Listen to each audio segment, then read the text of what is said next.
कर सरस्वती को नमन, प्रथम गणपति को वंदन करता हूँ। हो कामना सबकी पूरी, ये विनती मन ही मन करता हूँ। घोर हृदय से विभोर भार, शत शत अभिनंदन करता हूँ। माँ सरस्वती के प्रांगण में मैं आपका हार्दिक अभिनंदन करता हूँ। गुड मॉर्निंग, नमस्कार, नमस्ते, आभार, अभिनंदन। I am Sanjeev Sharma. I am Assistant Director HRDC JNU, and it gives me an immense pleasure and great honor to host this combined inaugural session for two refresher course. The first one is the refresher course in the Sanskrit, and the second is the refresher course in the education. I would like to share with you and happy to inform you that we have already completed 50% of the courses, that is 40 refresher course organized by HRDC JNU. And today, these are the two programs. The purpose of conducting HRDC program is the enhancement of the teaching skill and the updating the existing knowledge. So with this brief background, I would like to welcome and delighted to introduce our distinguished guest and esteemed speaker. Today we have with us Professor Gireshwar Mishra. He is the former Vice Chancellor of Mahatma Gandhi Antarashtriya Hindi Vishwavidyalaya. We have with us Professor Kapil Kapoor, and we have today with us our respected Vice Chancellor, Professor M. Jagdish Kumar. We have the coordinator of the courses, Professor Girish Nath Jha and Professor Rajneesh Kumar Mishra from School of Sanskrit and Indic Studies. And we have with us Professor Arvind Kumar Mishra and Dr. Parimila Rao from the School of Zakir Hussain Study Education, School of Social Sciences. अब मैं आगे की कार्रवाई के लिए HRDC JNU के निदेशक professor Brajesh Pandey ji से विनम्र निवेदन करूंगा कि हमारे डिस्टिंग्विश स्पीकर्स, गेस्ट, कोऑर्डिनेटर्स और समस्त प्रतिभागियों का स्वागत करें। आपके स्वागत संबोधन के लिए over to you professor Pandey sir. Pandey sir HRDC के निदेशक हैं और संस्कृत के प्रोफेसर हैं school of Sanskrit and Indic studies में, और JNU से पहले प्रोफेसर पांडे नैनीताल यूनिवर्सिटी में प्रोफेसर थे। Over to you professor Pandey sir. नमस्कार सभी अतिथिगणों का एवं प्रतिभागियों को मैं नमस्कार करता हूं। इस आभासी प्लेटफॉर्म पे आप सबका अभिवादन, अभिनंदन। जैसा कि अभी डॉक्टर संजीव ने बताया, आज हमारे 2 पुनश्चर्या पाठ्यक्रम प्रारंभ हो रहे हैं, संस्कृत में तथा टीचर्स एजुकेशन में। भारतीय ज्ञान परंपरा का अक्षय स्रोत अगर कोई है तो वह एकमात्र संस्कृत है, और भारतीय मनीषा ज्ञानोन्मुख, तत्वविद और समाजोन्मुख शिक्षकों की पूरी परंपरा प्रदान करती रही है। आज के इस उद्घाटन सत्र में इसी परंपरा के 3 अग्रगण्य प्राध्यापक हमारे बीच में उपस्थित हैं, और मैं उन तीनों का औपचारिक स्वागत करना चाहता हूं। सर्वप्रथम मैं अभिनंदन एवं स्वागत करता हूं प्रोफेसर गिरीश्वर मिश्र जी का, महात्मा गांधी अंतर्राष्ट्रीय विश्वविद्यालय के पूर्व कुलपति।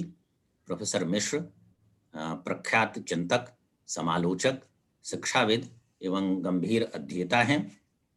विविध विषयों पर आपकी पैनी लेखनी से निश्चित विचारों की जो श्रृंखला है उससे हमें निरंतर नई दृष्टि मिलती रहती है। शिक्षा एवं शिक्षकों के जो परंपरागत संदर्भ हैं उसके अतिरिक्त उसके भारत केंद्रित दृष्टिकोण का आपका व्याख्यान उस शैक्षणिक मनोविज्ञान की आधार भूमि पर आधारित है, जिसमें शिक्षक की समाज सापेक्ष भूमिका एक तरह से असंदिग्ध है। मैं स्वागत करता हूं सर आपका। आज के बीज वक्तव्य हेतु उपस्थित श्रद्धेय JNU में हम सबके सुपरिचित प्रिय तथा जिनके शिष्यों की एक सुदीर्घ पंक्ति है, आज हमारे 2 कोऑर्डिनेटर उनके साक्षात शिष्य हैं, तो ऐसे प्रोफेसर कपिल कपूर का स्वागत अभिनंदन करना हमें प्रमुदित करता है। आपको सुनना और मैं कहता हूँ सुनते जाना, लगता है जैसे ऋषि परंपरा उस शाश्वत मनीषा का यशोगान कर रही है जिसमें अधिकांश शुभ है, सनातन है और इसलिए सबके लिए ग्राह्य भी है।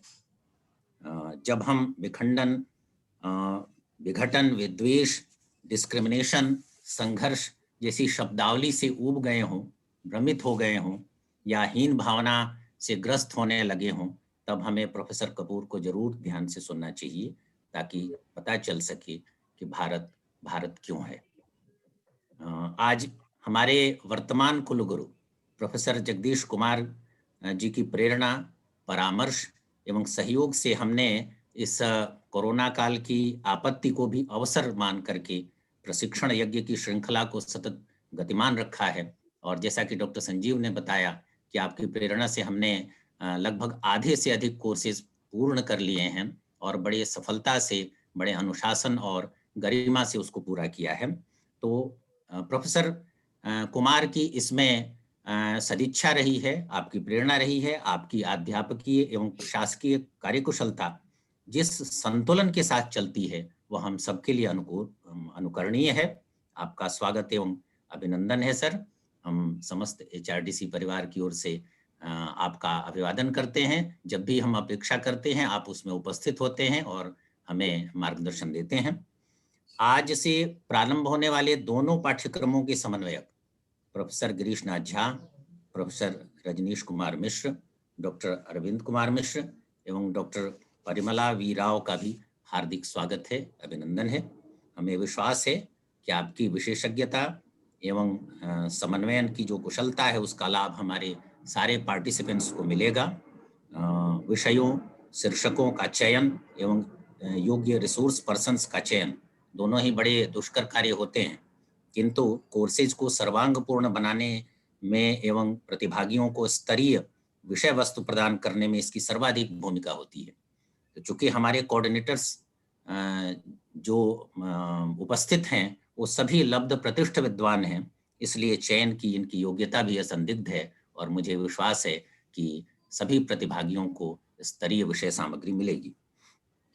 अपने परिश्रमी युवा एवं सभी पाठ्यक्रमों का सूत्र संचालन करने वाले सहायक निदेशक डॉक्टर संजीव शर्मा, तकनीकी सहायक श्री गौरव नेहा जी एवं समस्त स्टाफ का भी अभिनंदन। इस आपत्ति काल में उनका सहयोग हमें पाठ्यक्रमों के संचालन हेतु निश्चिंत रखता है और हम निरंतर अपने कार्य में लगे रहते हैं। संपूर्ण भारत से उपस्थित विविध क्षेत्रों की विरासत को अपने में समेटे हुए हमारे शिक्षक पार्टिसिपेंट्स का स्नेह सहित समस्त जेएनयू परिवार, एचआरडीसी परिवार स्वागत एवं अभिनंदन करता है। यह सारा आयोजन आप सबके लिए है। आपकी योग्यता, समझ एवं अर्जित ज्ञान में कुछ नया जोड़ने और आपकी समुन्नति को सुगम बनाने के लिए हमने ये सारा आयोजन किया है। किंतु पाठ्यक्रम की मर्यादा एवं अनुशासन को बनाए रखना अत्यंत आवश्यक है। हम सभी सामूहिक रूप से उसका पालन करेंगे ताकि सभी पाठ्यक्रम निर्विघ्न रूप से संपन्न हो सके। संस्कृत और अध्यापक शिक्षण का आज का संयुक्त जो उद्घाटन सत्र है वह एक तरह से उद्देश्यपूर्ण भी है। जब भी भारत और उसकी ज्ञान दृष्टि की बात होती है तो उसे संस्कृत के बिना समझा ही नहीं जा सकता। इसलिए जो भारत और उसकी ज्ञान परंपरा से विद्वेष करते हैं वे संस्कृत से भी विद्वेष करते रहे, किंतु उसमें निहित विश्व दृष्टि विश्व मंगल के लिए पहले भी थी, आज भी है और आगे भी रहेगी। उसमें निहित ज्ञान विज्ञान के अक्षय भंडार को समझने, नवीन ज्ञान आधारित समाज के निर्माण की दिशा में उसका उपयोग करने तथा तकनीक संपन्न आधुनिक युवा के संस्कारों के साथ उसका समन्वय करने की महती आवश्यकता है। उसका वाहक वस्तुतः शिक्षक ही हो सकता है। शिक्षक को भी स्वयं को ज्ञान संपन्न, चरित्र संपन्न बनाते हुए आधुनिक प्रक्रिया के साथ कदम ताल करना होगा, जो हम सभी मिलकर कर भी रहे हैं। शिक्षक के पास अपनी समझ और सीख को आगामी पीढ़ी एवं समाज के विभिन्न वर्गों तक संक्रांत करने की जिम्मेदारी होती है, किंतु उसके लिए विषय ज्ञान के साथ साथ नवाचार एवं शोध के प्रति व्यापक एवं सकारात्मक दृष्टि आवश्यक है। शोधोन्मुखता एवं नवाचार राष्ट्र को विकासोन्मुख एवं आत्मनिर्भर बनाने के एक तरह से मुख्य कारक हैं। इसके साथ ही शिक्षकों और छात्रों के संबंधों को भी पुनर्परिभाषित करने की आवश्यकता है। संबंध के तंतु यदि क्षीण होते हैं या नकारात्मक बनते हैं तो उसका प्रभाव संपूर्ण समाज पर पड़ता है। भारतीय परंपरा गुरु शिष्य संबंध को माता और उसकी संतान के संबंध की तरह देखती है। उपनिषदें कहती हैं कि गुरु शिष्य को अपने गर्भ में धारण करता है। कितनी ऊंची कल्पना है, संवेदना है। उसी संवेदना को जागृत करने की आवश्यकता है। हमारे माननीय अतिथिगण उसकी व्याख्या करेंगे, ऐसा मेरा विश्वास है। मैं पुनः आप सबके प्रति कृतज्ञता व्यक्त करते हुए विराम लेता हूं। धन्यवाद। सबको नमस्कार। धन्यवाद सर, आपका आभार, अभिनंदन। Now I can take the opportunity to introduce our Honorable Vice Chancellor, Professor M. Jagdish Kumar. Sir, Professor M. Jagdish Kumar sir is the Vice Chancellor of Jawaharlal Nehru University, New Delhi. He is a professor in the Department of Electrical Engineer at IIT Delhi. He was PhD from IIT Madras and postdoc from Waterloo, Canada. He is the Professor Chair for NXP Phillips Chair, and he is a Fellow of Indian National Academy of Engineer, Fellow of National Academy of Science, and the Fellow of the Institute of Electronic and Telecommunication Engineer. Now I take the opportunity to invite you, sir. Over to you, sir, for inaugural address. Thank you, Sanjeev ji. Professor Girishwar Mishra, Professor Kapil Kapoor,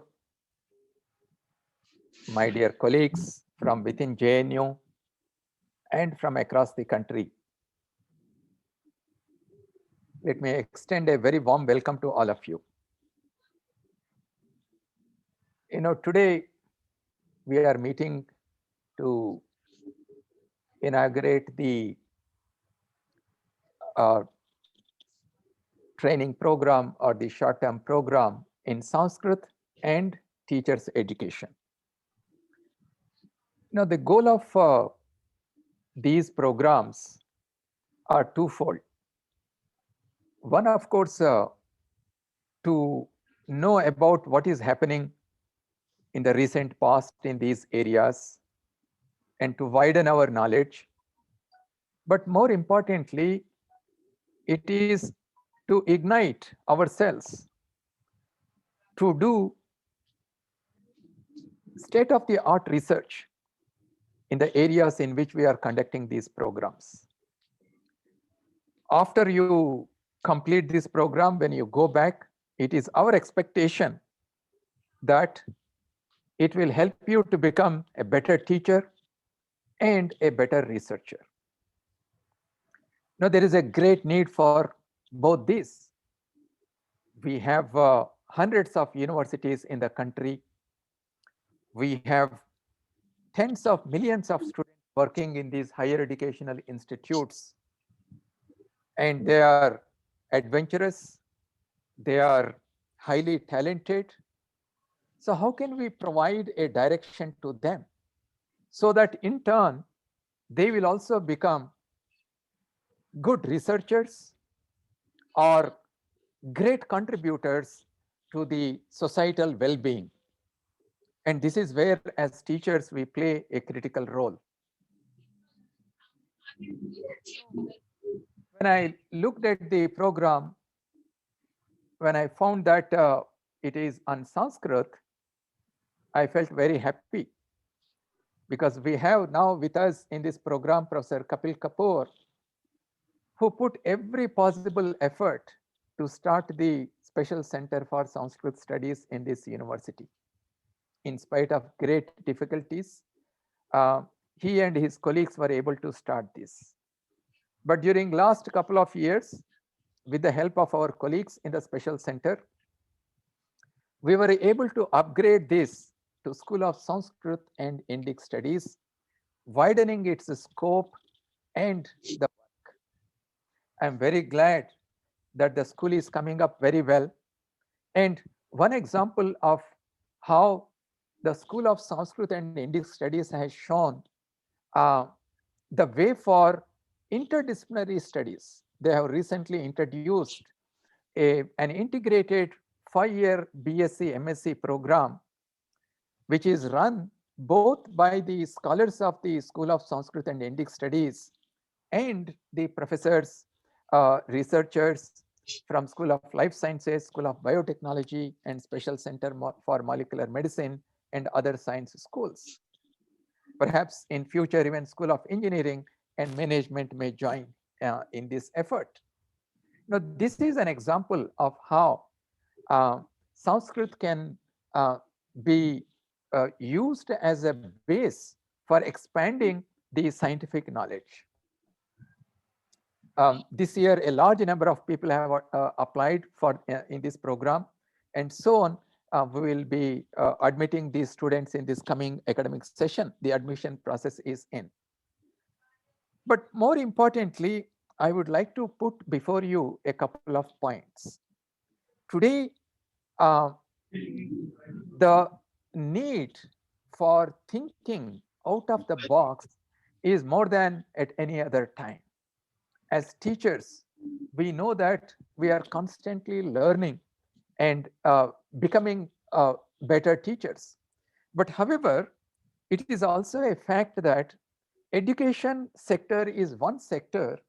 There is a huge resistance for any change to status quo. They want to remain within their bubble. They don't want to see beyond that. And it is a fact. And we have seen that when we introduced several reforms in this university, how a small cross-section of the teaching community in JNU opposed those reforms. But what is important for us is to look at where we would like to be in next 10 years, 20 years as an educational institute, as an educator. If you want to be one of the best in the world, change is something that we must introduce constantly. Here, when we are introducing change as teachers, your role is paramount. Let me give you one example. The syllabus in our undergraduate programs, be it BA, BCom, BSc, or even postgraduate level, MA, MCom, and MSc, it requires thorough revision. Most of the syllabus was influenced by scholars who influenced our educational policies during last 70 years. And most of them were trained in the true English education system. And in the process, what has happened is we have created a situation where our students have become disconnected from their own society, from their own country. And this is something that we need to be aware of.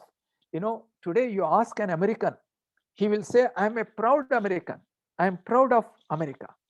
But when you see some of the international publications, you see, few of our Indians writing why they are ashamed of India, why they have lost hope in India.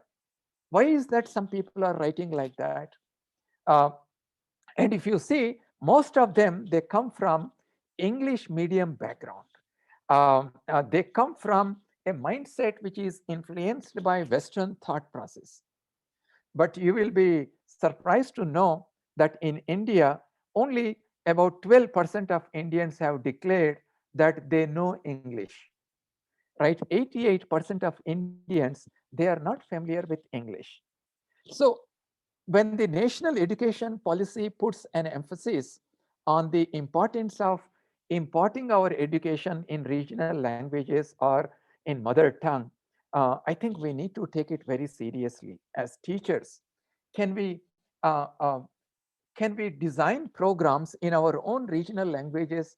Why not an undergraduate degree in engineering be given in a local language, be it Hindi or be it in Malayalam or Tamil or Telugu or Assamese or some other language? Why should we stick to only English language? Today, we see a large number of students coming from rural background, from village background. And for many of them, studying in English puts the first barrier. And also, as one of my colleagues said in a recent program, if I am an engineer, if I'm a doctor, when I go and work in the ground, I'm interacting with the people in my regional language or in my mother tongue. And I'm using my knowledge for applying for in applications where these are the people who are the consumers. So why can't I be educated in my own mother tongue or in my own regional language? I think as teachers, we need to focus our attention in next couple of years in revising our syllabus and our curriculum so that it is rooted in our Indian ethos, it is rooted in our Indian needs. That is very important. The if you look at some of the top countries in the world, top 10 countries which have received the largest number of Nobel Prizes, you will be surprised to know that the kids in those countries, they study right from their early education until PhD in their mother tongue.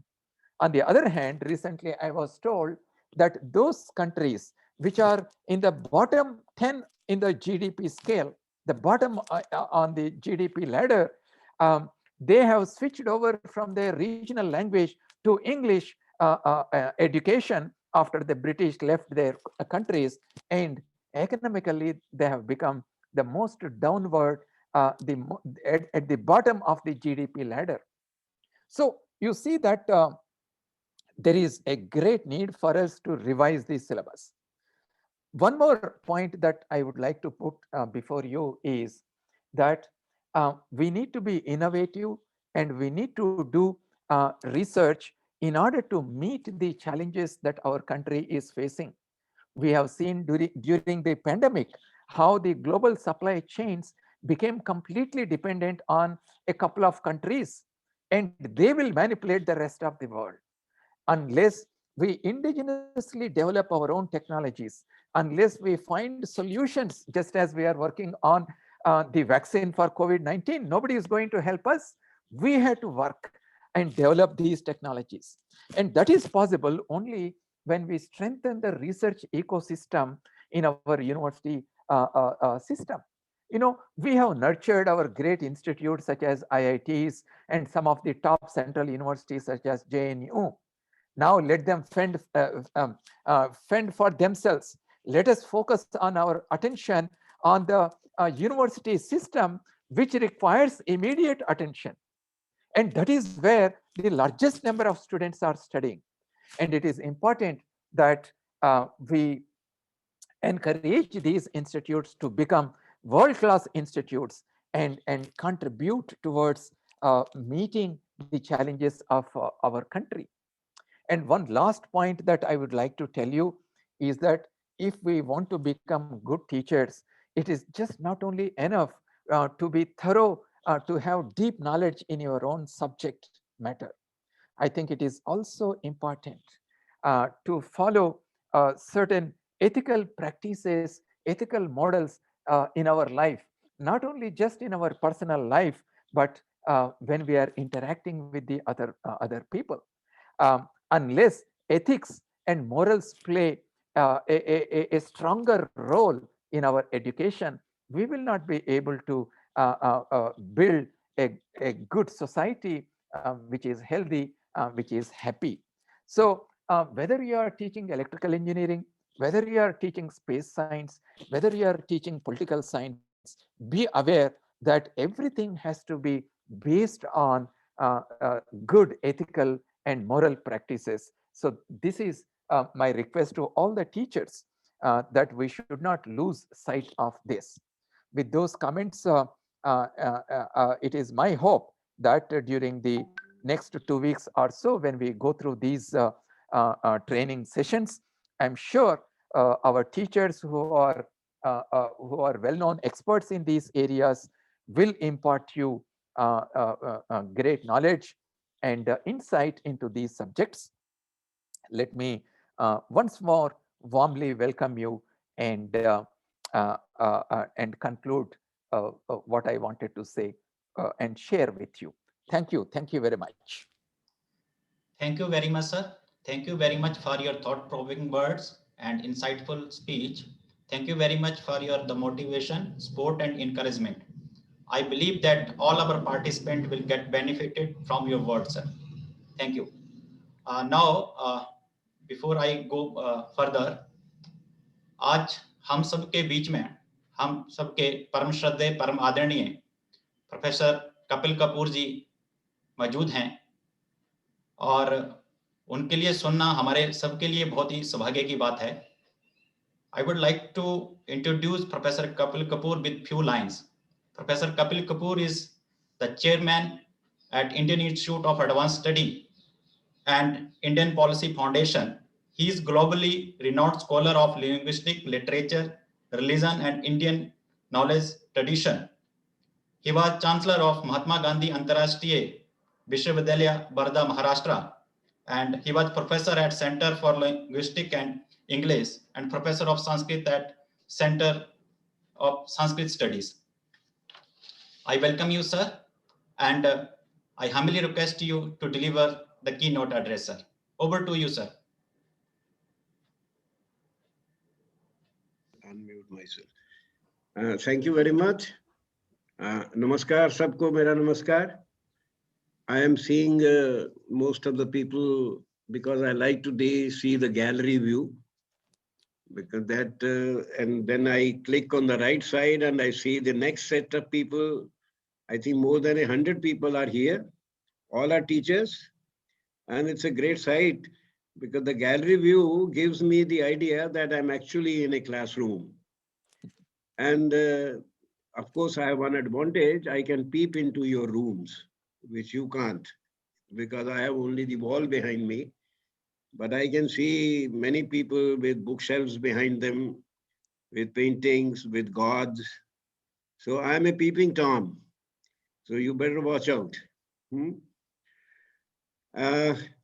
Brajesh Pandey ji को सुनता हूँ जब भी, तो I begin to envy him because he has such a perfect command over language, words and tone. And the facility and the sweetness of Hindi language emerges from his speech. And also the great clarity with which he puts things. So I thank Brajesh Pandey ji because as director, he has been kind enough not to forget me in most of the things that he organizes. You know, I am now, as you must have realized, we are all teachers. I am a teacher. I am speaking to you simply because I was born many years before you were born.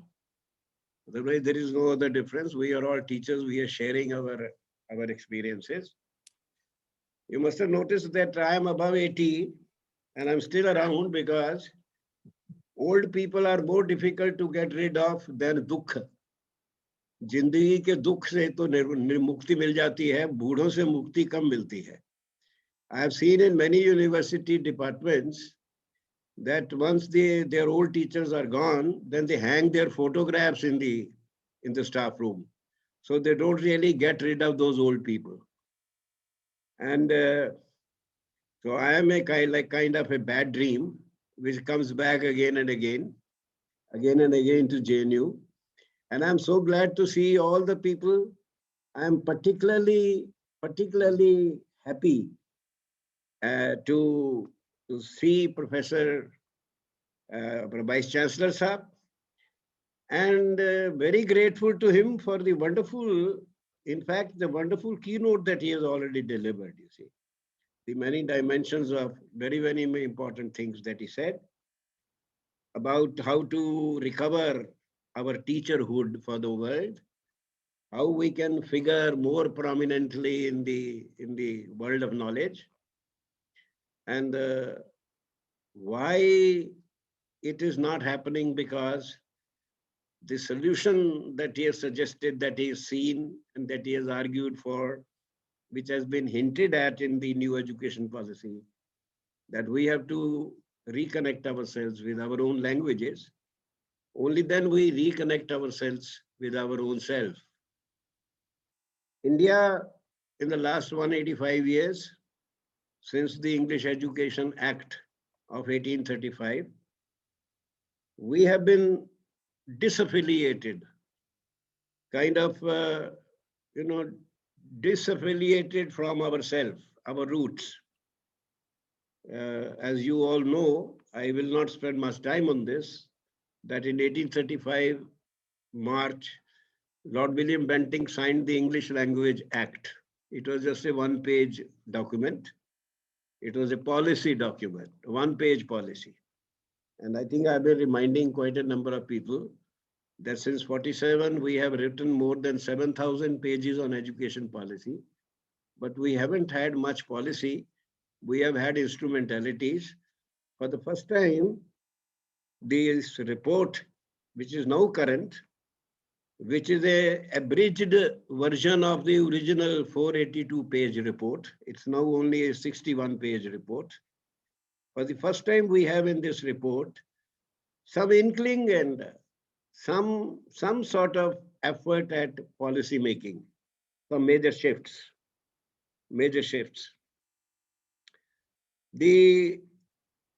I may be, because I'm an old person, and as Shakespeare said, old people are, one, walking hospitals, second, they are anecdotal, third, they are repetitive. So I still like to think of them as my students, but they are all now professors and heads and deans in JNU. So if they have heard me, and they have heard me again and again, they will say to themselves, oh, not again. कि sir फिर वही बात करने लगे हैं. But that is a price they have to pay for being in my classrooms or listening to me again and again. Some of the things that I am picking up just a few things because I thought I should reiterate what our Honorable Vice Chancellor Saab has said. You see, the why Sanskrit is important. He made a very nice, very good statement about that. In fact, putting together Sanskrit and education together in the inaugural, as Brajesh ji, I think, suggested, it has some kind of a foundation.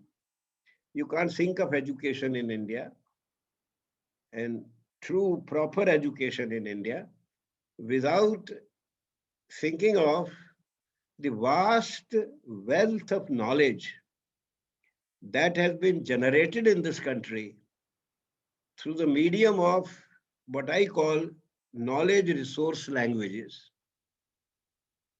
I consider 5 languages as knowledge resource languages of India: Sanskrit, Pali, Prakrit, Old Tamil, Sangam period Tamil, and Avestan. The national education policy, in fact, I think they thought that Avestan is Old Persian. It's not true.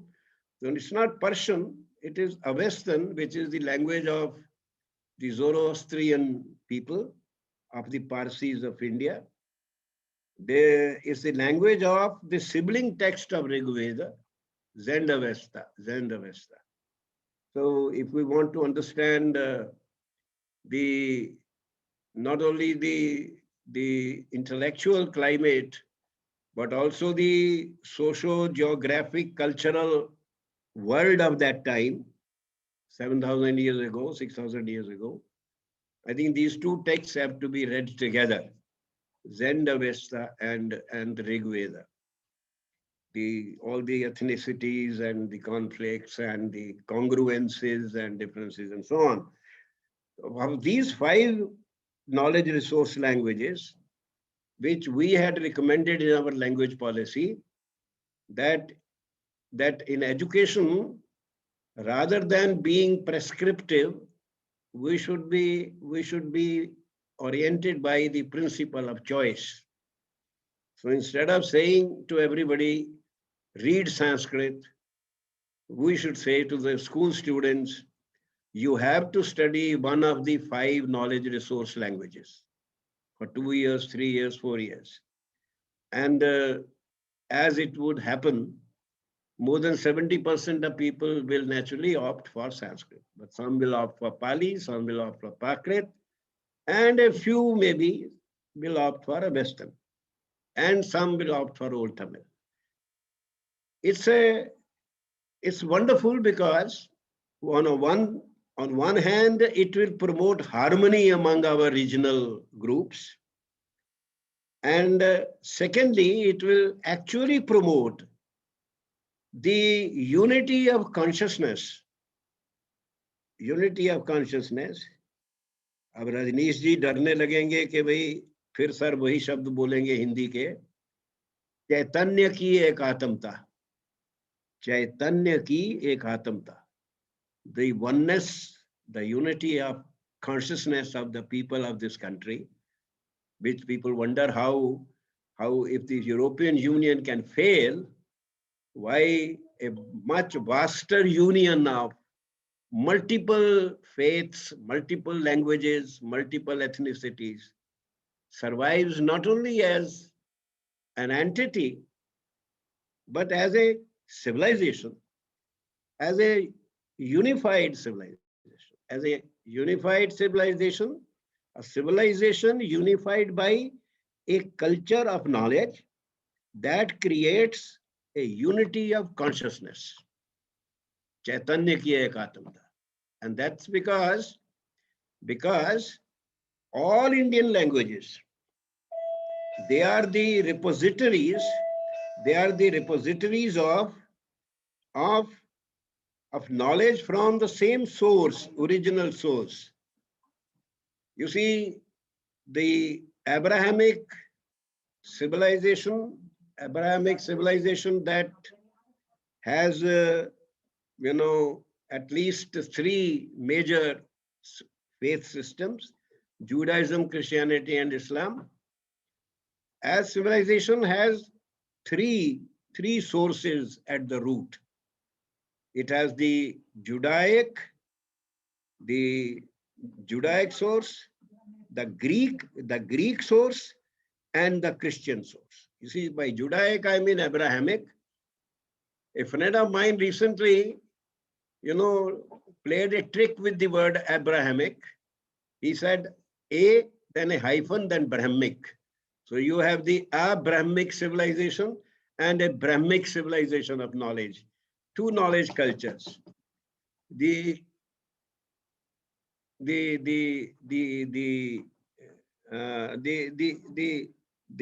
Abrahamic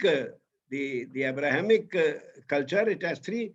One of the sources is Abrahamic is one of the sources, but the modern civilization derives from the 3 of its offsprings: Judaism, Christianity, and Islam. And so you have in the Western history of ideas, you have ruptures and you have conflicts. So you have, one word people, Ek Ishwarvadi, people who believe in one formless God, 3 peoples, but they are in conflictual mode because of a logical fault line in the original thought conception that the God is formless, but it is not attributeless. Nirakar hai, par nirgun nahi hai. So you have the entire history, Western history of idea. You talk of ruptures, you talk of conflict, you have change, you have Renaissance, then you have modernism, and these are ruptures and shifts. But the Indian civilization has a unified source. And I often talk of the 2 knowledge cultures in the world. The one is we have 3 words for that: Semitic, Abrahamic, and Hebraic. And all the 3 create problems. People object, but then we have no choice. But we can name our source as the Vedic Vedic civilization. And if Vedic irritates some people, we can say Sanatan civilization, Sanatan civilization. But the single source, we have a single source. Therefore, the Indian history of ideas, and nobody has in fact written the Indian history of ideas, intellectual history of India. But some of my friends here sitting here, some of our brilliant people here, maybe they can think about this, how that single source of knowledge, like a glacier from which the water drops begin, rivers and streams are formed, and how they spread. That analogy I'm fond of quoting, because I have great reverence for Pandit Bhagwat Shastri Ji of Pune, whom I heard, and I think Girish Ji was also there at that time in the 70s. Bhagwat Shastri Ji, who used a tremendous sentence, Bharatiya Gyan Parampara, Sanatan Ganga Pravaha. India's knowledge tradition is continuous, uninterrupted, like the flow of the river Ganga. Now, when you conceptualize a nityata, continuity, that continuity can be of two kinds. One is, and I am now, don't be impressed by if I say something very interesting or nice, because it is all borrowed from Purvacharyas, from our own great thinkers. Bhartrihari says there is the Kutastha Nityata and there is Vyavharik Nityata. When we say that India's knowledge tradition is continuous and uninterrupted, like the flow of the river Ganga, then just as the river Ganga has Vyavharik Nityata, it remains Ganga, the water changes every moment. In the same way, India's knowledge tradition also remains characteristically Indian, but always continued to expand and diversify and incorporate new things and move into newer directions. Now somebody has to sit down and see how, with the composition of the Rig Veda, for example, in Punjab near Afghanistan, and of the Upanishads on the banks of Saraswati in modern Haryana, and the Puranas across in the Ganga river, Ganga belt, the composition of the Puranas, the origin of the Bhakti, its movement down through the route that in fact Ramayana traces for Rama to Tamil Nadu, the origin of Bhakti there in the 6th century, and then the expansion of that Bhakti was, what was Bhakti? Bhakti was vernacularization of the knowledge in Sanskrit and Pali Prakrit, languages which were no longer spoken languages all over India. So Bhakti movement started vernacularizing that knowledge, and you have moved from Andal in Tamil Nadu, and you come to Basavanna, you come to Gyaneshwar in Maharashtra, you come to Narsimha Mehta, you come to Guru Nanak, you come to Ramanand, you want to Mirabai first, Mirabai, Nanak, Ramanand, Jayadev, Shankaradev, and you go right around the country, and you have, if somebody sits down and records, that India's great source knowledge texts, including the two great epics, they were translated. In fact, from Sanskrit, Pali, Prakrit, and Tamil to modern Indian languages, it's not actually a translation. It's not a translation because the words remain the same. As the new education policy points out, they use a word vocabularies. that the vocabularies of modern Indian languages have the same source, tat, sam and tadabhava. Large percentage, minimum 70% to right up to 95% of the words of Indian languages come from the same source of Sanskrit, Pali, Prakrit, and so on. The tadbhav process involved Pali and Prakrit. Now this, the Bhakti movement then vernacularized knowledge. And that's why till today, you see, we don't have to, Indian people don't have to go to a school or a college to be educated. They may go for becoming for literacy, 3 hours, but they don't need to go to colleges, because the whole process of, in the oral tradition of India, oral culture of India, the process of creation, storage, dissemination, transfer of knowledge was through the word of mouth. And the oral knowledge culture, which is the Vedic knowledge culture, oral Vedic culture, because all our texts are metrical. And we don't have religious texts. Don't talk about Vedas or Bhagavad Gita or Brahma Sutra as religious texts. They are not. We don't have sacred texts. We have knowledge texts. They are the Jnana Grantha. And the society preserved them, not because they are religious texts, but because they are knowledge texts. And knowledge has always been valued very highly in India. As one of our texts says, nothing purifies like knowledge. More even than water and fire, knowledge purifies yourself. And the metaphor is so different from the Western metaphor of knowledge is power. You see, it purifies you, and it purifies you. Of course, it endows you with some power, but that power is over your own self. Power is over your negativity, because there is no other in our thought. There is no other outside, no other. The other is inside you. You are your friend, you are your enemy, and you control yourself.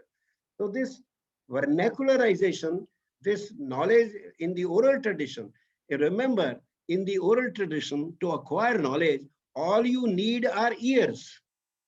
God has provided eyelids. You can shut your eyes, but He hasn't provided any lids for the ear. If you have ears and if you are prepared to listen, then in the oral, and we have a very powerful, very ancient Katha Pravachan Parampara, where great minds, for me, as well as I know, I have heard people, the best minds are not in the universities of India. The best minds are outside. You see, we have in the universities intellectuals, and intellectual is a buddhijeevi, and the masses have a particular opinion about these buddhijeevis, that is people who sell their buddhi for jivika and all that, but the rishis are outside. Our thinkers are outside. You listen sometime, open the television in the morning, different hundreds of people will be there. Listen to them, and you will get the idea how knowledge is even today being democratized, spread, disseminated, vernacularized through various speakers, people who are narrating either some stories or who are expounding some texts. Somebody is expounding an Upanishad, somebody is expounding some Tattvartha Sutra of the Jainas, somebody is talking about Janta Bhatt's Pramanavartika, and the books how many people have read Mahabharata, but how many people through that visual, you see, the oral visual medium created by the West, television, I think they did it for us, because it is a perfect fit for our oral culture, in which all our literature, all our thought is oral and visual. Shravya Preksha parampara mein aata hai. So the knowledge spread, and therefore this civilization, India's civilization, has been a knowledge-centered civilization from day one. One will begin to sound chauvinistic because one should not talk about we were the first, we were the first, we were the first. But then, since this practice was started not by us, but by others, I think it's no harm in reminding ourselves, because the world knows where all in knowledge India has been a pioneer, but it is Indians themselves who have forgotten that they have been pioneers in so many things. The first book composed here, first poetry composed here, first prose composed here, first composition of astronomy here, first arithmetic book here, first social sciences book here. You see, we invented the numerals from 0 to infinity. We worked out the value of pi long before the West did. I remember an Israeli prime minister, a prime minister of Israel before Netanyahu, earlier one coming and talking in Delhi, and he made a wonderful statement. He said, the Swiss invented time. Watch, ghadi banai na Swiss ne. The Swiss invented time, but by we he meant by the Jews, we invented eternity. Eternity.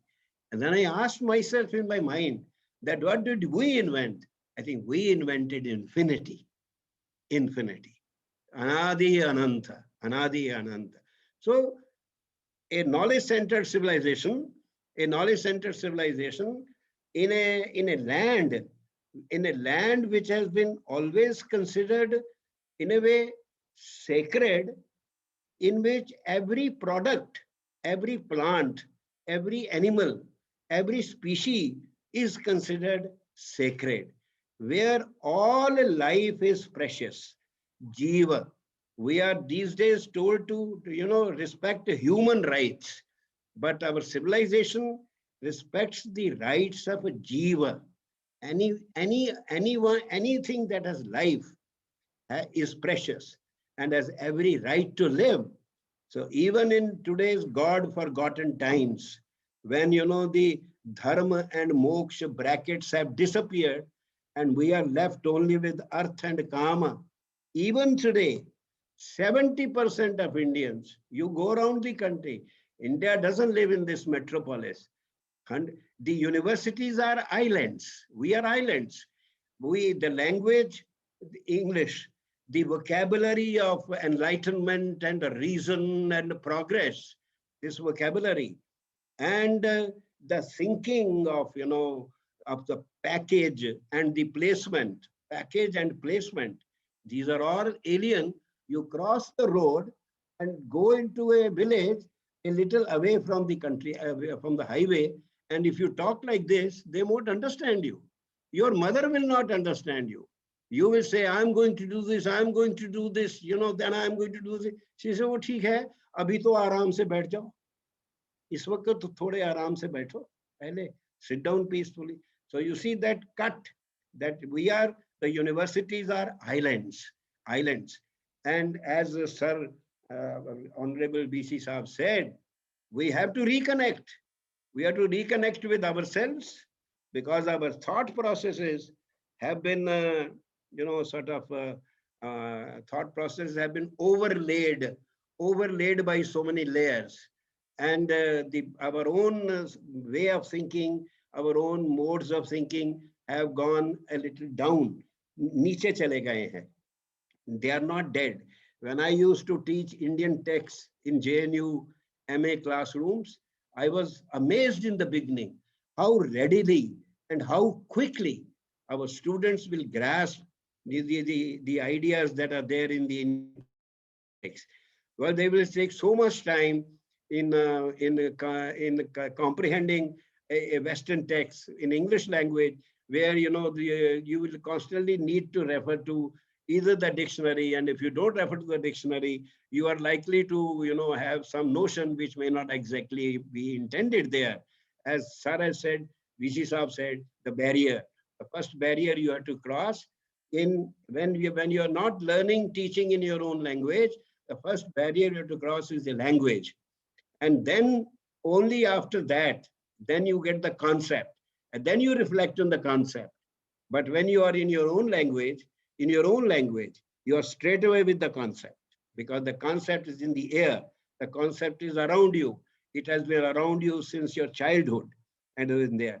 So this knowledge centered and centrality of knowledge. That's why I said we don't have any.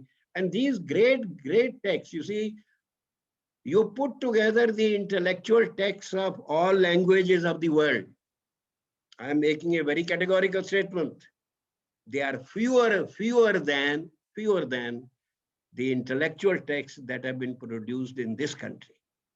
In this country, even today, with all the losses, destruction, burning of libraries, and the Pandits in 17th, 16th century becoming so poor, who used to hold their manuscripts as more precious than gold, those Pandits was forced to take the wood which is on the two sides of a manuscript and use it as fuel for the kitchen fire. And the manuscript was thrown in the kitchen gardens. In 1866, Pandit Tara Chand, Sir Charles Lyell, the governor of Punjab, his Pandit told him, this is happening. The manuscripts are getting lost. They are getting this. And it is Sir Charles Lyell. We like to abuse the British because we are very brave people. When they were here, we were very scared of them. And they were only 32,000 and we were conquered. But now that they are not there, we abuse them. But then they have been instrumental in preserving many things. If Lord Curzon had not put, Lord Curzon, I know, bad man, because he divided Bengal. But then if Lord Curzon had not put those blue plates on our monuments, they would have disappeared completely. I'll give you two examples. You see, we talk about our knowledge tradition, we talk about our knowledge systems. In the education policy, they have said Indian knowledge system, then repeatedly they say Sanskrit knowledge systems. But I think that, my apologies to Sanskrit professors here, I think we should not give the idea that our knowledge is embedded only in Sanskrit, because we have Pali, you have a vast canon of Buddhist literature, the Theravada school, you know, in Pali, and you have a vast canon of Jaina literature, Jain canon in practice. So we should not say Sanskrit knowledge system, we should say Indian knowledge systems. That I think maybe somebody who is hearing in the education policy business can make note of this thing. So that in spite of all losses, the British preserved them. They preserved. I was saying, in spite of all losses, even today we have 10 million manuscripts, 10 million. And you know, you go to Dwarka, you go to Allahabad, you go to those places where the manuscripts are there. They are piled like potatoes and onions. We don't value them. We don't even think of preserving them. Not to speak of, you know, deciphering them, editing them, publishing them. We are fond of abusing Max Muller. Max Muller did this and he translated this and that without reading him, of course, without knowing what he did. The man spent 62 years on fragmented, broken manuscripts of India and constructed 32 texts, 32 Indian texts. He reconstructed the Rig Veda in the 19th century. And you know, in our tradition, the Rishi who would reconstruct the Rig Veda was called Vyasa. The Vyasa Parampara, the 28 Vyasas, they were people, because we have had in our long history more than 7,000. Now, certainly we can say 7,000 because of the Sonowal, you know, recent the discovery of the chariot across River Yamuna and the Mehrangarh. So 10,000 years civilization, we have had cycles of loss and recovery. Things have been lost, things have been recovered. And those who recover, recovery is of knowledge.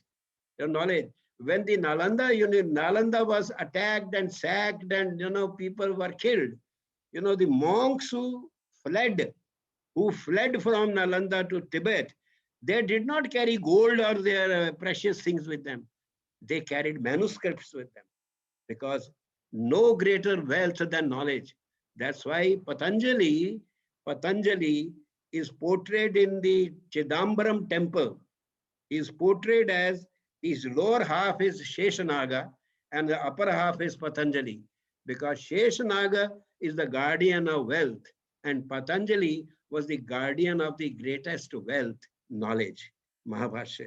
So once this huge wealth is even now there, 10 million manuscripts, but we don't value them. And then the British, I said, recreated, because I'll give you two examples, because we are all teachers, we should be aware. It's good to talk about Panini, it's good to talk about great minds, great knowledge created. The worry of our Honorable Vice Chancellor, how can we figure again in the world? How can we cannot figure again in the world by teaching them what is theirs. What is theirs. We can become leaders again by teaching them what is ours, what was our characteristic. Our civilization is the alternative civilization.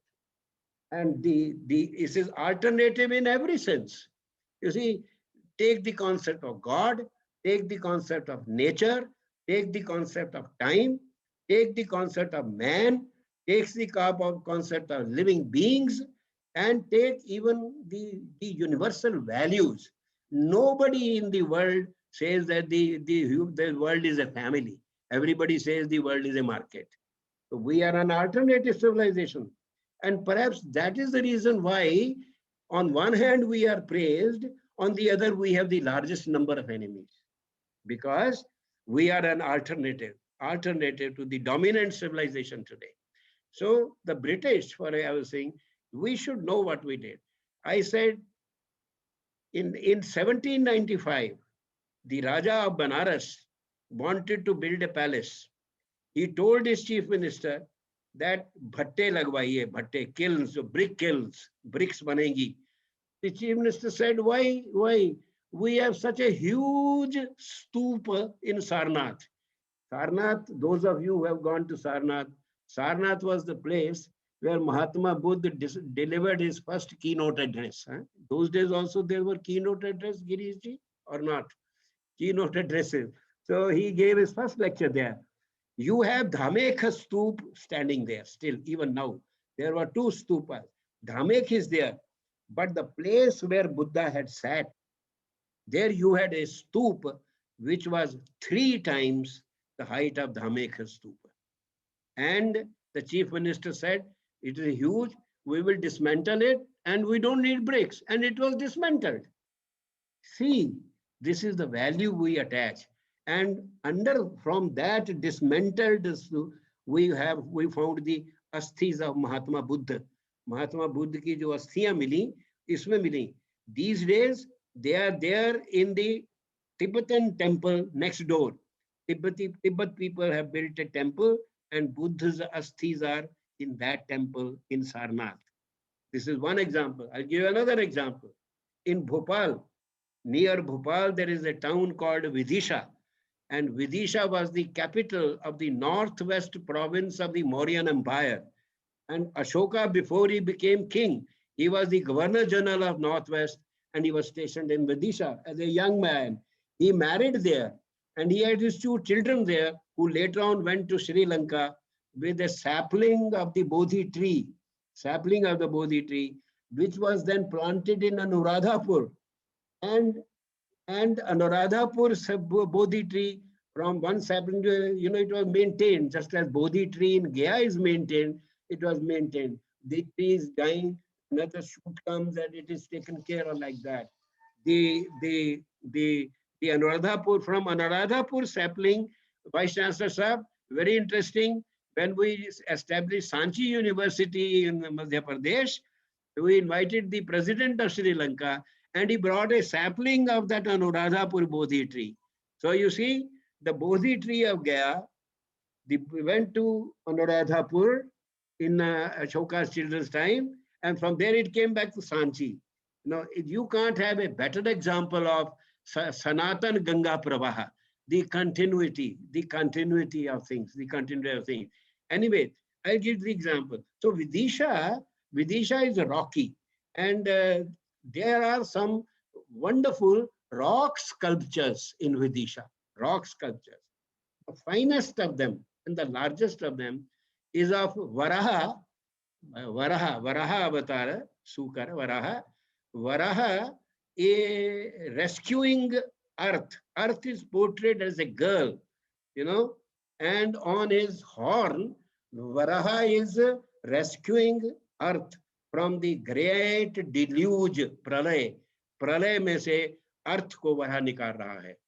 The British resident of Bhopal, invited for dinner by the Nawab of Bhopal, he, for some conversation, he said, okay, you have some wonderful sculptures, rock sculptures in Vidisha. And this one, he described this one and said, perhaps this is the best rock sculpture in the world. The Bhopal Nawab said, you like it? He said, yes. He said, take it. Take it. He said, you don't know what you're saying. So, you know, what devolves upon us teachers today, we in education, not all education is good. Not all education is good, because who are the people who fought the world wars? Do you think the illiterate people fought the world wars? Who led the wars?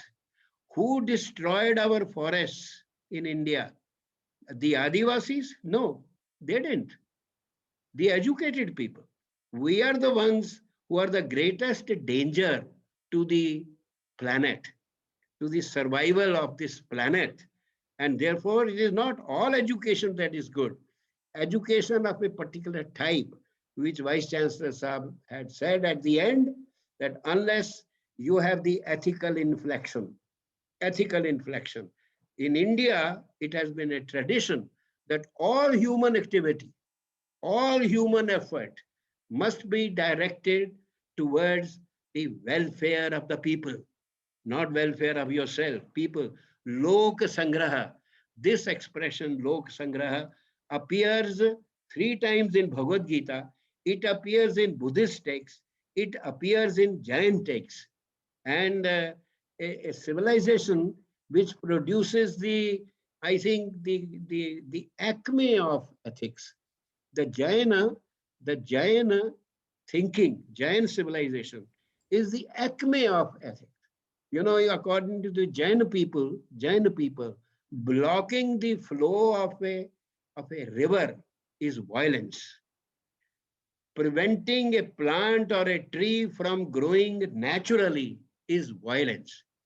And we are now the bonsai people, naturally, because we are not only preventing them, but we are reducing a huge banyan tree to a small replica and feeling very proud about it. Apply it to your civilization. What a great civilization we inherited. The largest wealth of knowledge literature. And what are we producing today? We are pygmies now.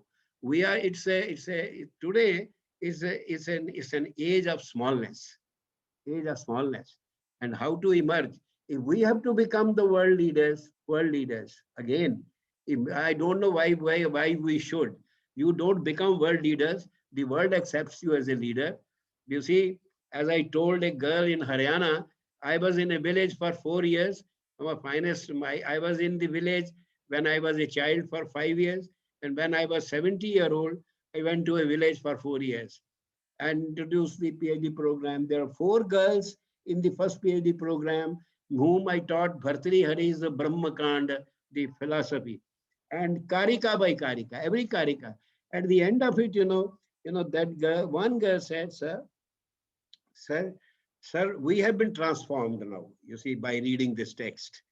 But sir, the problem is when we go for interview, now in Haryana, our standards are not so good. We can't speak English very well. We are not very good effective in English. I told them, if you have something to say it in any language. People will try to understand you. And if you have nothing to say, you can go on speaking in good English and no one will listen to you. And that is what has been happening to us, because we are purveyors.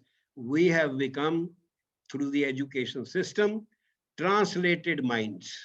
We are translated minds, and our largest activity is translation, and not translation from Indian languages to Indian languages, but from Indian languages to English, in the hope that our book will be recognized, it will be sold, and maybe it will fetch an international air ticket. I used to tell my students in JNU that all theory is transporting, all theory. Some theories transport you horizontally, and other theories transport you vertically. If you do work on the sociological the theory, what is called the theory, and then you are transported horizontally. You will go to USA, you'll get a ticket, you'll get a fellowship, you will become a teacher there. They will ask you to teach Hindi, even if you come from biology. They will ask you to teach Hindi there. But if you work on your own text, you will be transported vertically. You may not get an air ticket, but your Atmalabh, you will evolve as a human being. We have to work in our own tradition, a tradition that has continued. I must tell, you see, someday you should work out why all the great minds of India in all Indian languages translated epics and the Bhagavad Puran, at least these three works were translated into all Indian languages, and by very great minds. Why? Because these are the key. And how many of us have read them? How many of us have even looked at them, read them carefully? Ramayan एक ही है वाल्मीकि की, राम कथा तो लाखों हैं. तो इसी तरह महाभारत तो वेद व्यास का है. महाभारत की कथाएं बहुत हैं, आर्ट में, कल्चर में, स्कल्पचर में, साउथ एशिया में, but we are not. So unless we work in our own tradition, we will have nothing to say. We will not come up with anything. But you work in all your tradition on a level ground, If you are reading Derrida, who tells you the difference and difference, and he gives you the great idea of Bhed, the difference is important. Bhed. And then when you remember, read your own text, and you find that you are told that the human mind must move from Bhed to Abhed, from difference to non-difference. And when Advait will tell you that difference, Bhed, is an epistemological category, not an ontological category. Sir, excuse me, sir. Sorry to interrupt you, but may I humble request that because our next session. I talk too much. Sorry. I know. I'll stop. I think I'll stop. I've said enough. And I have to be reminded. You see, a teacher loves his voice, and I love my voice very much. And my daughter always says, Papa, you talk too much. But then here I am. Well, thank you very much for being patient, for listening, and thank you, all of you. Sabko namaskar. Sabko namaskar. Thank you very much, sir. And we are always listen to you more and more, but we have like the time the lacking because the next session is the separate session for both the courses. So sorry, sir, for interrupting you. No, not at all. Not at all. So thank you very much. I should have told you in the beginning that you must tell me when to stop. Thank you very much. Yeah, thank you very much, sir. Thank you very much for enlightened all of us for all this ancient Indian wisdom and Indian traditional knowledge system and all this ten tak ten bhunjita magita kashya sadnam. And when you start sir lecture and you told that you are an 80, and so I remember the reading of from the Henry Ford. And I would like to highlight some line. Anyone who stops learning is old, when whether 20 or 80, and anyone who keeps learning study young. The greatest thing in life is to keep our mind young. And you are always the source of the inspiration to all us, sir, all academicians, that you are a source of the energy to all of us. Thank you very much, sir. So in this word, now I would like to request our chief guest for this session, Professor Gireshwar Mishra. And it is indeed my privilege to introduce Professor Mishra. He is the former Vice Chancellor of Mahatma Gandhi Antarashtriya Hindi Vishwavidyalaya, Wardha, Maharashtra. And Gireshwar Mishra is a very well-renowned global social scientist, psychologist, and he worked in various institutions and the university, and he started his career from the Gorakhpur University, then Allahabad University, Bhopal University, Delhi University, and so like he was also the Fulbright Fellowship from the University of Michigan, USA. And Professor Misra is the chief editor for ICSSR Survey of Psychology published by ICSSR. So thank you very much, sir, for accepting our invitation. And now I would like to invite you, my humble request to deliver your address. Over to you, Professor Misra, sir. Sanjeev, Thank you, Sanjeev ji. How much time Yes. I have? Professor Gireshwar Mishra, Yes. Before you start, let me just say that we almost lost sense of time while listening to Professor Kapil Kapoor. He is a very old friend of all of us. And, on behalf of JNU, I would like to tell him that, we don't like to interrupt you. We would like to continue to listen to you, but it's only because of the time constraints we had to request you. Professor Gireshwar Mishra, we are also looking forward to listening to you. Sir, please go ahead. Yeah. How much time I have at my disposal? Sir, the 15 minutes, sir. Okay. Thank you very much. Om Sahana Vavatu Sahano Bhunaktu Saviryam Karavavahai Tejasvinavadhi Tamastu Ma Vidvishavahai. Om Shanti Shanti Shanti. Professor Jagdish Kumar ji, respected Professor Kapil Kapoor ji, Professor Brajesh Pandey, Professor Jha, Professor Rajneesh Mishra ji, and all the colleagues who have joined this program to inaugurate 2 refresher courses. I extend a warm welcome to everybody. Sabko namaskar. I hope all of you are keeping good health. It has been a treat to listen Professor Kapoor. I don't think there is any need to talk about the program, and we need to think, rethink, revisit the ideas which he has shared with us. We are very grateful to him, and I pay my respect to him. What he has talked about provides a perspective to understand the goal of refresher courses. In brief, it is to reposition our academic engagement.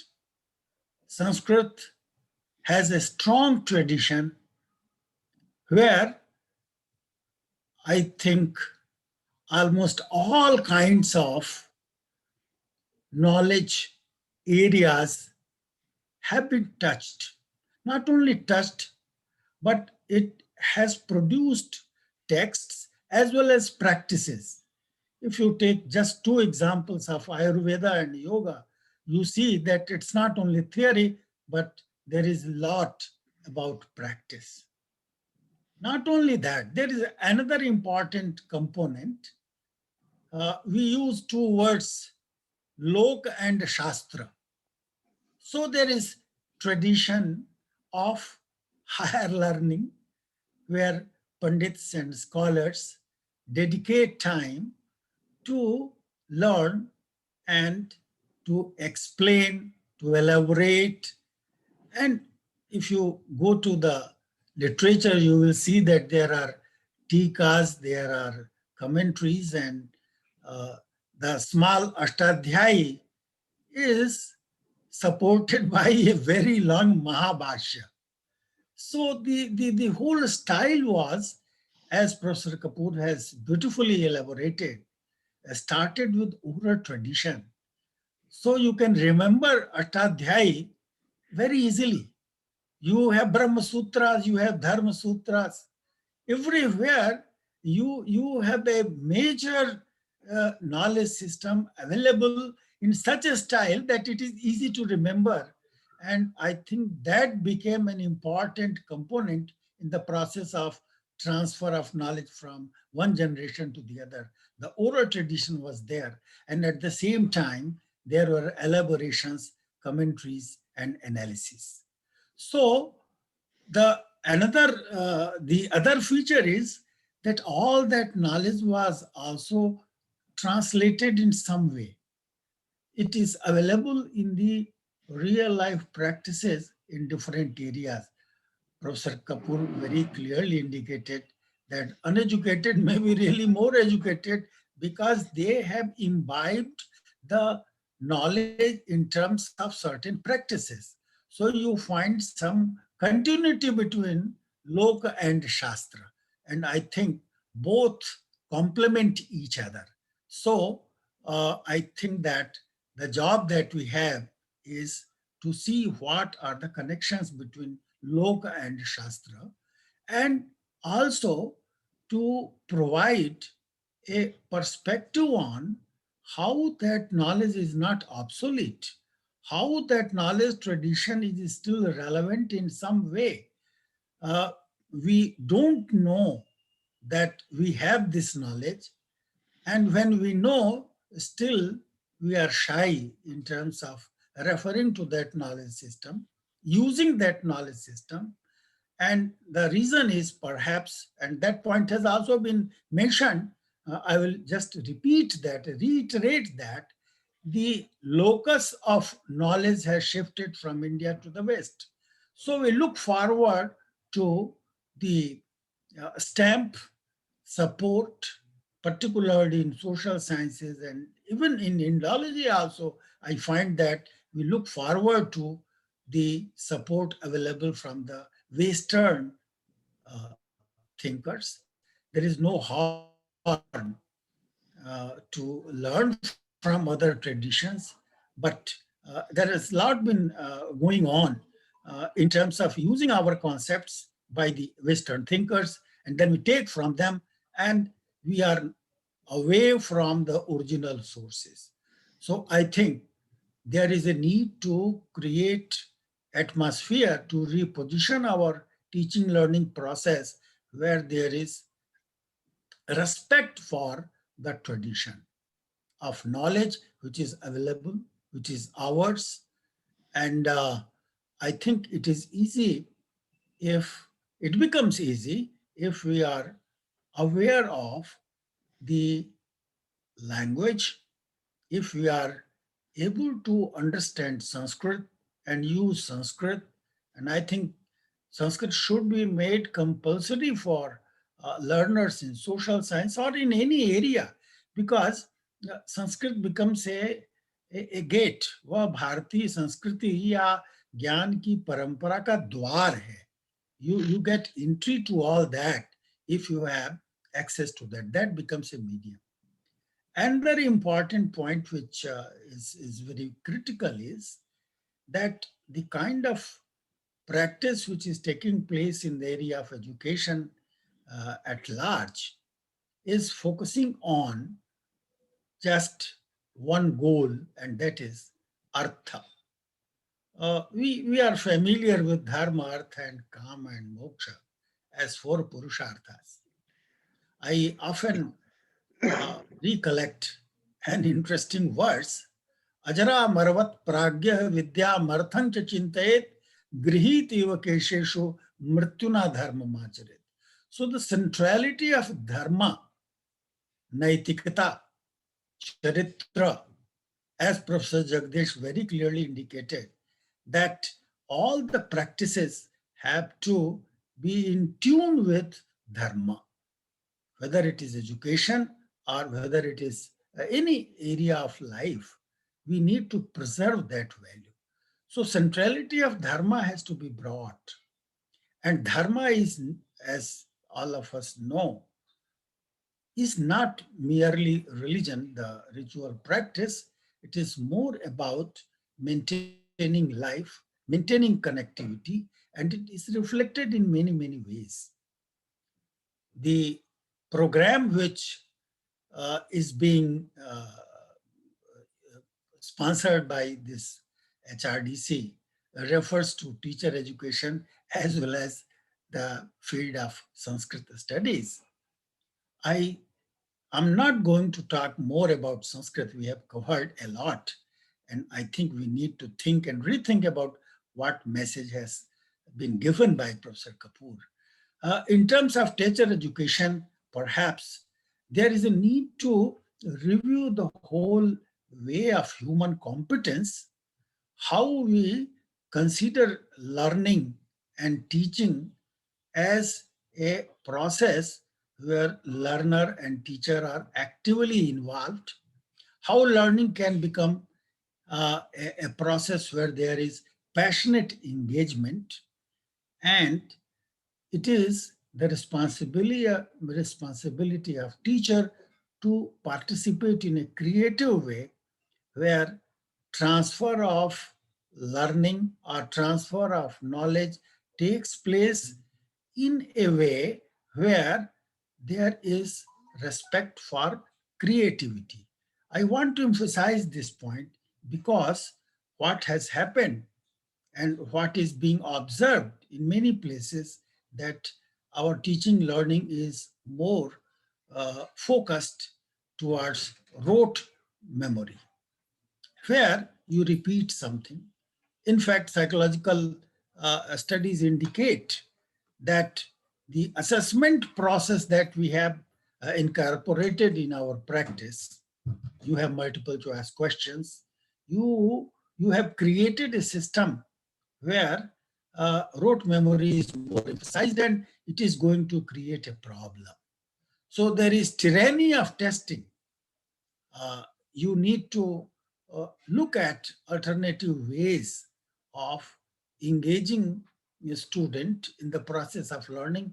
Assessment should be part of learning process. Assessment is not to create a kind of threat or stress. It's a very important component in educational process, and we find many mental health issues connected with the process of assessment and examination. So the responsibility of teacher is not only to provide a context for transaction in terms of learning new skills, learning attitudes, learning certain areas of knowledge where specialized training is given. So learning has to be situated in the context of life. There is considerable gap between the gown and town, between the classroom learning and the real life challenges. Somehow or other, many disciplines have moved in that direction. So it is very important to create change where we relate to the cultural context, we relate to real life context, and in that way learning can be enriched. So teacher education becomes very critical in terms of providing a model, a worldview, and I am sure that the kind of deliberation which is going to take place will relate to the challenge to respect culture. And finally, one issue which was pointed out by Professor Jagdish as well as Professor Kapoor, that we need to see the possibility of expanding the scope of learning by incorporating the wisdom which is available in different languages. Professor Kapoor referred to 4 or 5 knowledge languages. It's a very important point.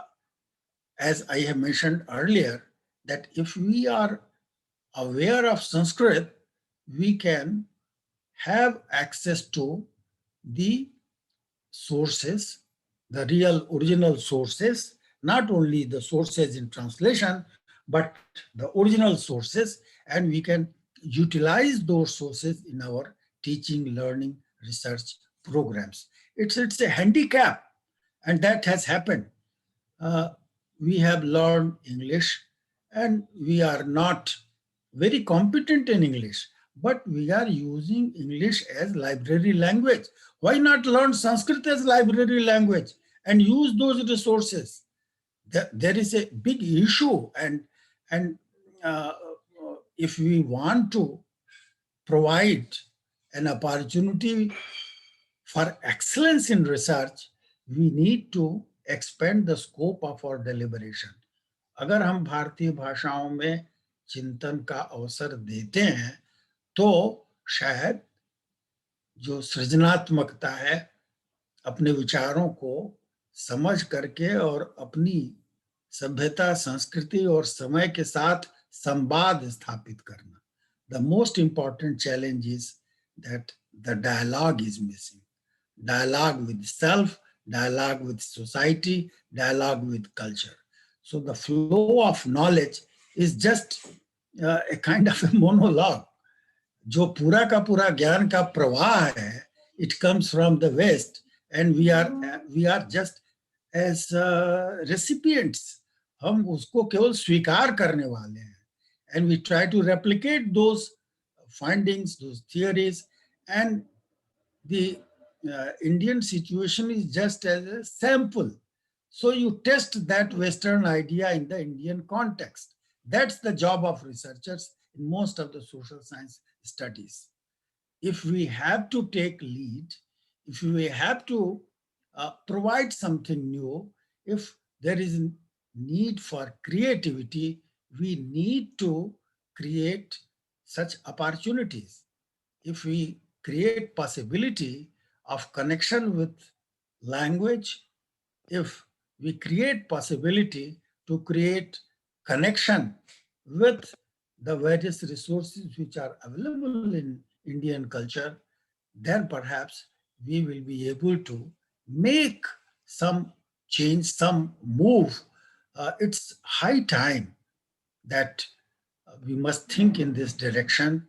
The context of New Education Policy 2020 is there, which provides scope to create changes in terms of practices, in terms of structures. As we know, there is a possibility of different kinds of combinations. We look forward to this kind of program where we see the possibilities of rejuvenating our education system, and in that sense, looking at the content and the ideas which are being dealt with in the program on Sanskrit studies and in teacher education, there is immense possibility.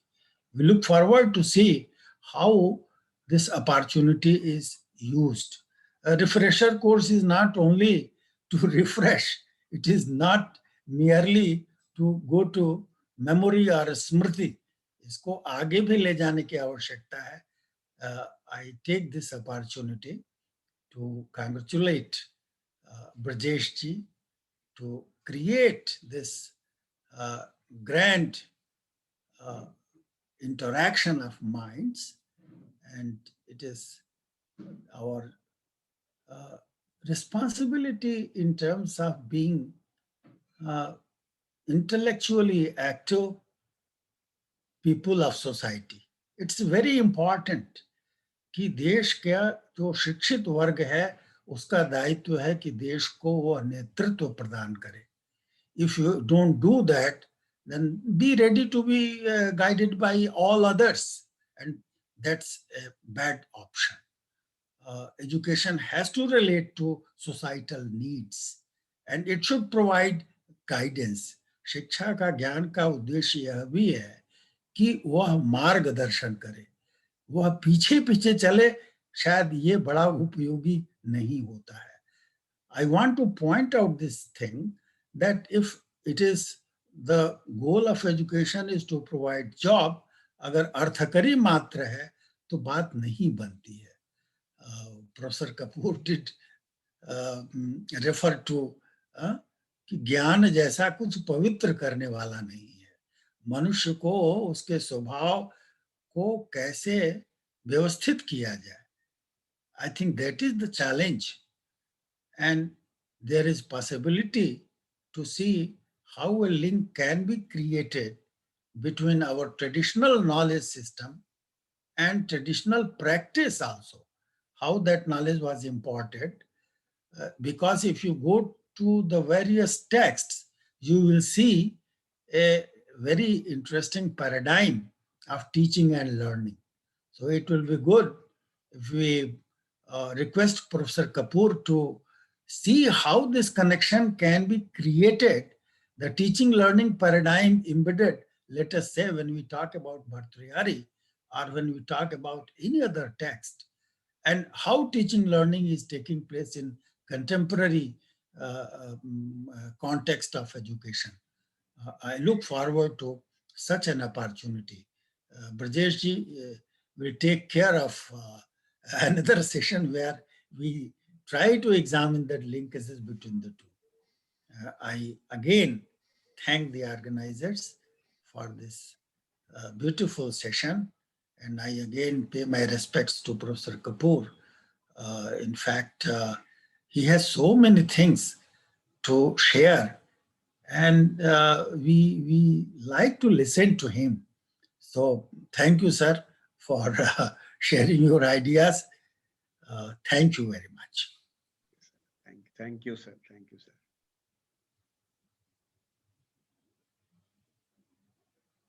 Thank you very much, sir, and our deep sense of gratitude to you, sir.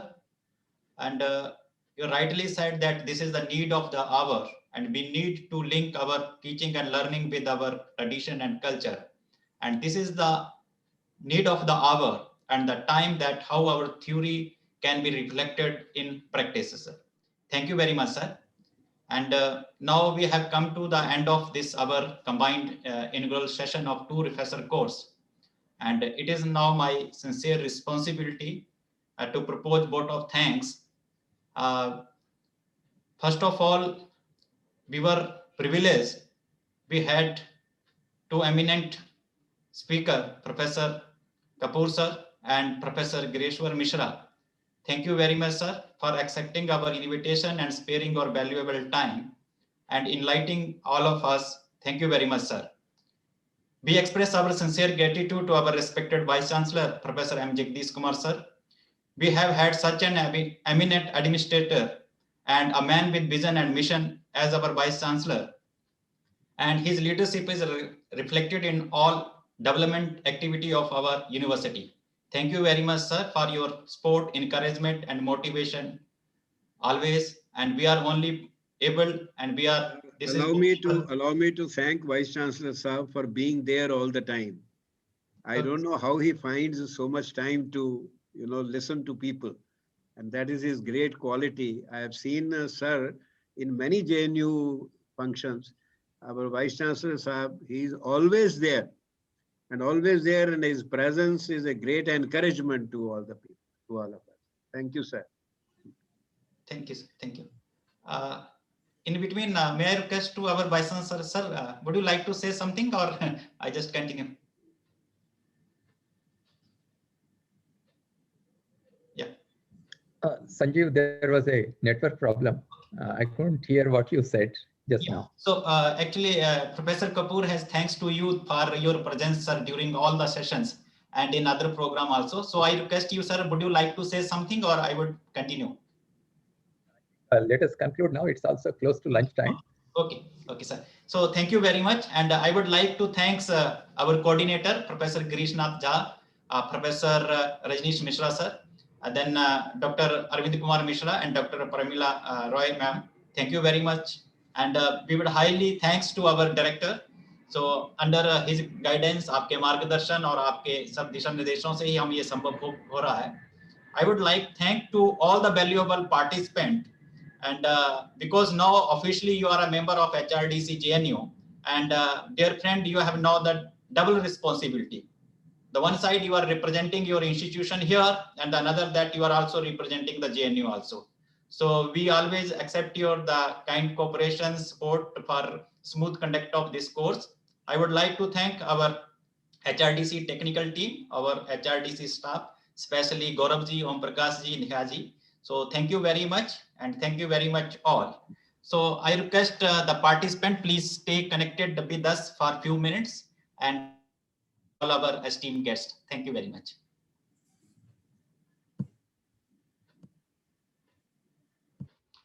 Dear participant, in the afternoon we have a separate session. So like you all have received your the login ID. So these for separate session for the education refresher course and the separate for the Sanskrit. Although I have conducted a one session, that is the small orientation program, that what is the structure of the course, about your attendance and evaluation. So your course coordinator will interact with you, and they will discuss with you that about your project work and everything.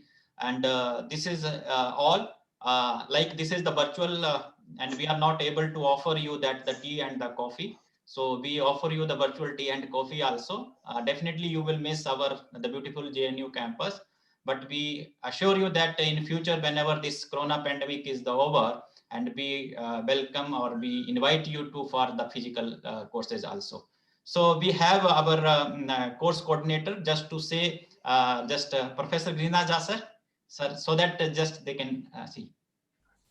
Yeah, so welcome again to JNU and to this refresher course. I hope you'll have a great time in the next 2 weeks.